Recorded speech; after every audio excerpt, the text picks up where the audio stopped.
Welcome SAO survivors! It's a coverage of the past 2 weeks with the new Scherzo trailer featuring Argo's clutch moment, Unital Ring 6 on the horizon, Alicization Lycoris Matricaria DLC released in incomplete state, and more. It's me Gamerturk and welcome to This Week in SAO for all your weekly Sword Online news. We kick off with the light novel stuff as usual. The next light novel in the main series, Sword Online Volume 27, Unital Ring 6, has been listed for October 7 on some Japanese websites. We were expecting the next progressive volume kicking off floor 8, but Unital Ring will do as well. Reki has been having a rough and busy year, but it seems the planned release of Progressive Volume 9 may end up being left for early 2023 instead. We still have a couple of months to go, especially do not underestimate December, where we're used to getting some SAO novel releases at this point. But, you know, don't hold your breath just in case. Just to loop back to the beginning, that's October 7 for Unital Ring 6 in Japan that will summarize in an SAO Wikia podcast as quickly as possible once it arrives. I was also going to remind you that the English translation of Volume 25, Unital Ring 4, was very near and that you should pre-order it, but checking the date just before writing this paragraph, I have identified a month-long delay pushing the book into September 20. Either way, you should pre-order regardless. Book Depository and Amazon links are gonna be in the description. Book Depository is recommended for your pre-orders. Moving from the source material into adaptation. The new Progressive Scherzo of Deep Night movie trailer has been released. It's yet another short trailer sadly, so with a single month left until the movie release in Japan, we still don't have a full-length trailer. Quite interesting. Also received a new key visual, a distinct lack of Neza on the poster there, but hey, you probably don't know who he even is. For all details and why light novel readers are a bit panicky yet again, totally not the exact same thing as last year, check out the trailer explained and learn why there is no reason to worry, at least for now. We got the Proto Laughing Coffin continuing their shenanigans, Argo absolutely stealing the show in the floor 5 boss room with gorgeous animation, the tank duo Shivata and Litten doing their best protecting the impromptu raid party, and more. Seriously, just go watch the explained video. Sword Online Anime 10th anniversary celebrations continue. We got a new key visual drawn by one of the SAO legends, Shingo Adachi. Then we got more from God Eater and Code Vein's art director Itakura Koichi and character designer Kobayashi Kurumi, and another from Tales of Arise art director and character designer Iwamoto Minoru. Amazing work from all the pros, of course. On the topic of that anime 10th anniversary celebrations, favorite episode fan voting rank 7 and 6 were revealed these past 2 weeks in Japan. Rank 7 has been received by Season 1 episode 11, The Girl of the Morning Dew aka the Yui episode, and rank 6 received by War of Underworld episode 20, The Night Sky Blade, where Kirito had the ultimate showdown against Gabrielle Miller aka Subtilizer. Top 5 is now within our reach. I can certainly see Yu-Gi-Oh's Death episode being in the top 5, but I am interested how the anime has voted for the other spots. Tune in each week to see for yourself. This month's Dengeki Daioh has been released. This issue features Sword Online Kiss and Fly manga adaptation series Sisters' Prayer Chapter 4. RE Aincrad, that also releases in Dengeki Daioh, is on break this month and will return with the next release instead. We had 2 birthdays in the past 2 weeks. Shigemura Yuuna celebrated hers on July 29, followed by Yui shortly after on August 1st, which also marks the beginning of Sword Online beta period. Moving over to the video game side of things, as the next set of main news come in with Alicization Lycoris.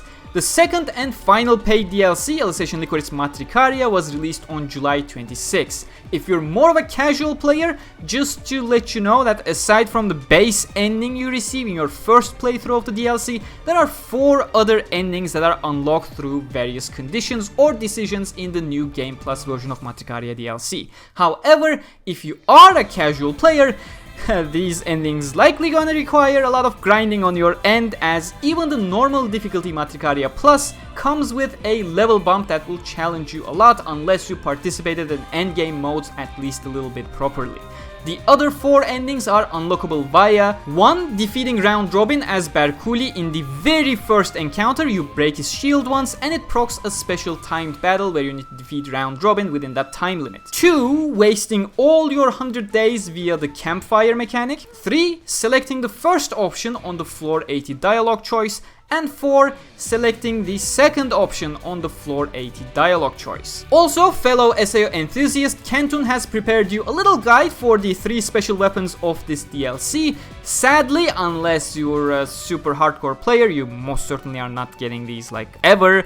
But hey, you want to learn how to grab them, the video is waiting for you. But staying on the Matricaria DLC, this is not actually the quote-unquote finished DLC per se, quite literally actually. If you remember the news of the leaked DLC developer build a couple weeks ago, this is pretty much the exact same build. So much so that if you look at the credits roll, it states that this is the DLC test build, not the Matricaria public release. The DLC most likely got released as is due to the prior leak without being finished.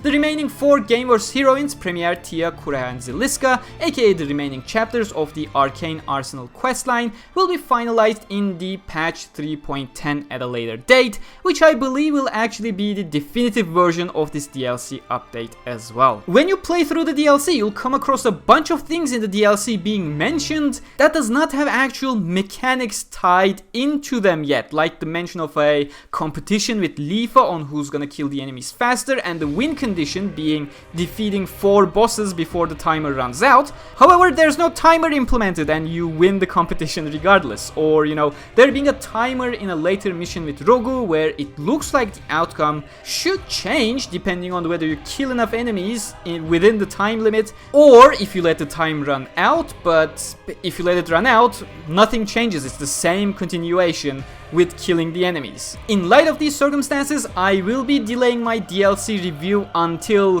whenever that final patch will arrive in order to be able to give the DLC a fair chance. You know, your developers getting hacked and being forced to push an incomplete DLC, I wouldn't want to slam on them too hard. Although it needs to be mentioned that I am quite disappointed by the story of the DLC itself, which is obviously not gonna be fixed with these patches. Sword Art Online Variant Showdown. Well, no big news, don't get excited. Continuing with the marketing efforts, they are now giving away calendar backgrounds with SAO characters marked on them. First one is Kirito themed, so if anyone still uses these rather than the Google Calendar on your phone or whatever, just follow their social media and grab these backgrounds there. A lot of regular stuff in the past 2 weeks in Sword Art Online Integral Factor that you can check out by pausing the video right here, and nowhere near as many stuff in Unleashed Blading that you can check out by pausing the video here.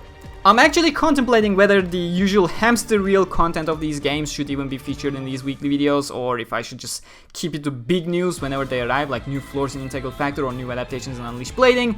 Do let me know in the comments, I guess. But that's pretty much it for these past 2 weeks. Have you finished the Matricaria DLC yet, base ending or the additional endings? Are you excited for some Argo the Flying Rat action? That's a reference to the trailer explained video. Go watch it. Anything that sparks your interest, let me know down below. Like if you enjoyed, subscribe and hit the bell icon so you don't miss anything.